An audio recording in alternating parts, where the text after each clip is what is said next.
میرا نام امر دتا ہے اور میں نے اس رمضان میں اسلام قبول کیا ہے. میں آپ کا بہت بڑا فین ہوں اور میں نے اسلام سچی نیت اور دل سے کیا ہے. میرا سوال یہ ہے ذاکر بھائی کہ اسلام قبول کرنے کے لیے ختنہ کرانا ضروری ہے یا نہیں؟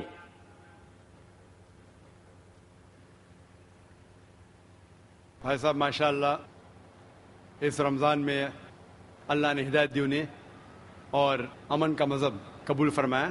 میں دعا کرتا ہوں اللہ سبحانہ تعالیٰ سے کہ آپ کی انشاءاللہ جد و جہد کو قبول فرمائے. اس دنیا اور آخرت میں بھی انشاءاللہ آپ سفلتا پائیں گے. آپ کا سوال تھا کہ جب غیر مسلم بنتا ہے، اسلام قبول کرتا ہے، تو ختنہ کرنا ضروری ہے کہ نہیں؟ ختنہ کرنا جب ایک انسان مسلمان بنتا ہے تو فرض نہیں ہے لیکن سنت موقدہ ہے. فرض نہیں ہے لیکن سنت موقدہ ہے، یعنی بہت اہم سنت ہے. It is recommended. کیوں؟ کیونکہ کئی وجہ ہے. آپ شاید جانتے ہیں کہ سائنس ترقی کرنے کے بعد سائنس آج یہ کہتی ہے کہ جب ایک بچہ پیدا ہوتا ہے، پیدا ہونے کے بعد اگر اس کی ختنہ ہوتی ہے تو اسے بہت کم چانسز ہے carcinoma of the penis, cancer of the penis ہونے کے بہت کم چانسز ہے. اسی طریقے سے کئی بیماریاں ہیں جو ختنہ کرنے کے وجہ سے یہ بیماری اس لڑکے کو، اس آدمی کو ہو نہیں سکتی. مثال کے طور پہ دیر از دا پریپیوس وچ از دیر، اس کے وجہ سے وہ زپ میں اٹک سکتا ہے. They can be problem with it.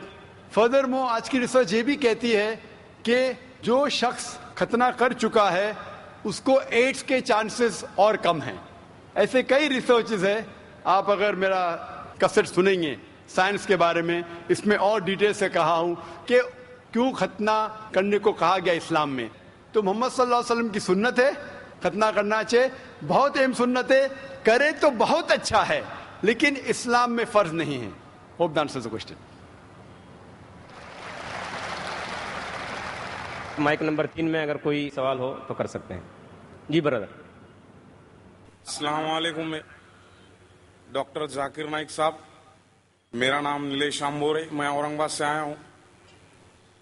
میرا سوال یہ ہے سر آپ سے، آپ جب کسی ہندو گیتا یا وید کا حوالہ دے کر اگر آپ کچھ بولتے ہیں یا قرآن سے وہ ملتا ہے تو کیا اس کے اوپر ہم عمل کر سکتے ہیں؟ بھائی صاحب کا سوال ہے کہ جب میں گیتا کا حوالہ دیتا ہوں، وید کا حوالہ دیتا ہوں، دوسرے مذہبی کتابوں کا حوالہ دیتا ہوں، جب وہ قرآن سے ملتی ہے تو کیا ہم اس کے اوپر عمل کر سکتے ہیں؟ قرآن کی بات یا وید کی بات کریں یا گیتا کی بات؟ گیتا یا وید کی؟ گیتا یا وید. تو اگر جو چیز وید اور گیتا میں لکھی ہے اور جو قرآن سے ملتی ہے، کیا ہم ان پہ عمل کر سکتے ہیں؟ میرا کہنا یہ ہے کہ قرآن کو کہا گیا فرقان.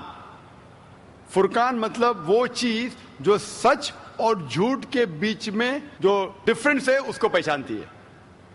فرقان یعنی فرق، حق اور باطل کے درمیان جو فرق ہے اس کو پہچانتی ہے قرآن. جس طریقے سے میں نے کہا کہ کئی پیغمبر آ چکے محمد صلی اللہ علیہ وسلم کے پہلے، اسی طریقے سے قرآن میں لکھا ہے سورہ رعد میں سورہ نمبر 13 آیت نمبر 38 میں کہ ہم نے ہر دور میں ایک کتاب نازل کی ہے. نام سے صرف 4 کتابوں کا ذکر ہے، توراہ، زبور، انجیل اور فرقان، قرآن. لیکن اس آیت کے مطابق کئی کتابیں نازل کی گئی ہے، ان کا نام سے ذکر نہیں قرآن مجید میں. لیکن جتنی بھی کتابیں قرآن مجید کے پہلے آئے وہ صرف ایک امت کے لیے تھی، ایک گروہ کے لیے تھی، اور وہ سارا پیغام محدود تھا ایک وقت کے لیے. اسی لیے اللہ سبحانہ و تعالیٰ نے، خدا نے یہ ساری کتابوں کو محفوظ رکھنے کے لیے صحیح نہیں سمجھا، کیونکہ یہ محدود تھی اس وقت کے لیے. اسی لیے یہ جتنی کتاب پہلے نازل ہوئی وہ محفوظ نہیں ہے، نہ اس کی ضرورت ہے. لیکن کیونکہ قرآن مجید آخری کلام ہے اللہ سبحانہ و تعالیٰ کا، اسی لیے اللہ سبحانہ و تعالیٰ خود کہتے ہیں سورہ ہجر میں سورہ نمبر 15 آیت نمبر 9 میں کہ ہم نے اس قرآن مجید کو نازل کیا ہے اور ہم اس کی حفاظت کریں گے۔ تو جتنے پہلے کتابیں آئے ان کے اندر ملاوٹ ہو چکی ہے، جس طریقے سے اللہ تعالیٰ فرماتے قرآن مجید نے سورہ بقرہ میں سورہ نمبر 2 آیت نمبر 79 میں فَوَيْلٌ لِّلَّذِينَ يَكْتُبُونَ الْكِتَابَ بِأَيْدِيهِمْ ثُمَّ يَقُولُونَ هَٰذَا مِنْ عِندِ اللَّهِ لِيَشْتَرُوا بِهِ ثَمَنًا قَلِيلًا فَوَيْلٌ لَّهُم مِّمَّا كَتَبَتْ أَيْدِيهِمْ وَوَيْلٌ لَّهُم مِّمَّا يَكْسِبُونَ۔ لعنت ہے ان لوگوں پہ جو لوگ کتاب اپنے ہاتھ سے لکھتے ہیں اور کہتے ہیں یہ خدا کی طرف سے ہے۔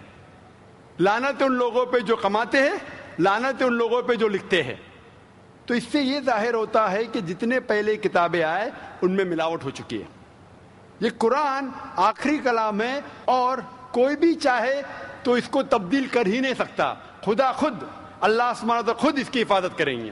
اسی لیے آج جب میں مطالعہ کرتا ہوں قرآن اور دیگر مذہبی کتابوں کا، اگر یہ میچ ہوتا ہے، اگر یکساں ہے، جو چیز قرآن اور بھگوت گیتا میں یکساں ہے، مجھے کوئی بھی گلا شکوہ نہیں ہے ماننے کے لیے کہ یہ پورشن، یہ شلوک خدا کی طرف سے ہے۔ لیکن اگر قرآن سے نہیں ملتا ہے تو میں کہوں گا کہ ہو سکتا ہے، ہو سکتا نہیں، لیکن قرآن کے خلاف ہے تو میں کہہ سکتا ہوں کہ یہ خدا کا کلام ہے نہیں۔ اسی لیے جو کلام قرآن سے ملتا ہے، چاہے وہ شلوک ہو یا منترا ہو، وید کا ہو، اپنشد کا ہو یا گیتا کا ہو، یا چاہے دھما پٹ کا ہو، اوستا کا ہو، دساتیر کا ہو، چاہے اولڈ ٹیسٹمنٹ کا ہو، نیو ٹیسٹمنٹ کا ہو، جو بھی چیز قرآن سے ملتی ہے، ہم مسلمانوں کو کوئی گلا شکوہ نہیں ماننے کے لیے کہ یہ بھاگ خدا کی طرف سے ہے۔ اسی لیے میں یکسانیت کے بارے میں ذکر کرتا ہوں۔ تو آپ کے لیے بھی میں کہتا ہوں کہ جو اختلاف کی باتیں ہیں اسے چھوڑ دو، جو یکسانیت کی باتیں ہیں، جو آپ کے کتاب میں لکھا ہے، ویدا میں لکھا ہے، پرانا میں لکھا ہے کہ آخری پیغمبر محمد صلی اللہ علیہ وسلم میں، تو آپ کے لیے فرض ہے کہ آپ بھی اس آخری پیغمبر میں مانیں۔ تو آپ آخری پیغمبر میں مانتے؟ آپ کی وید میں مانتے؟ ہو مانتے ہیں نا۔ آپ پرانا میں مانتے ہیں؟ ہو مانتے۔ تو میرے تقریر میں نے اتنے بار کہا اور اتنے حوالے دیا کہ آپ کی مذہبی کتابوں میں لکھا ہے کہ محمد صلی اللہ علیہ وسلم انتم رشی ہے۔ آپ کل کی پرانا پڑھیں گے تو ان کے والد کا نام لکھا ہے وشنو یاس عبداللہ، ان کے والدہ کا نام لکھا ہے سمتی آمینہ۔ وہ کہاں پیدا ہوئیں گے؟ سنبالا میں، مکہ میں، وہ چیف آف سنبالا میں، قریش کے خاندان میں، ساری چیزیں میں نے کہا۔ تو اب آپ مانتے ہیں کہ آخری پیغمبر محمد صلی اللہ علیہ وسلم ہے؟ ہو مانتے ہیں نا۔ ماشاء اللہ۔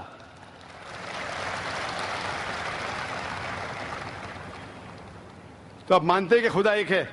ہو بالکل۔ آپ مانتے ہیں خدا کی کوئی بھی پرتیما نہیں ہے بے شک۔ اور صرف خدا کی عبادت کرنا چاہیے؟ صحیح۔ تو آپ یہ مانتے ہیں کہ خدا ایک ہے اور محمد صلی اللہ علیہ وسلم آخری پیغمبر ہے؟ ہو۔ تو جو شخص اس بات کو مانتا ہے کہ خدا ایک ہے اور محمد صلی اللہ علیہ وسلم اس کے آخری پیغمبر ہے، تو اسے ہم کہتے ہیں عربی میں مسلم، یعنی وہ شخص جو امن حاصل کرتا ہے اپنی خواہش اللہ کے احکامات کے مطابق۔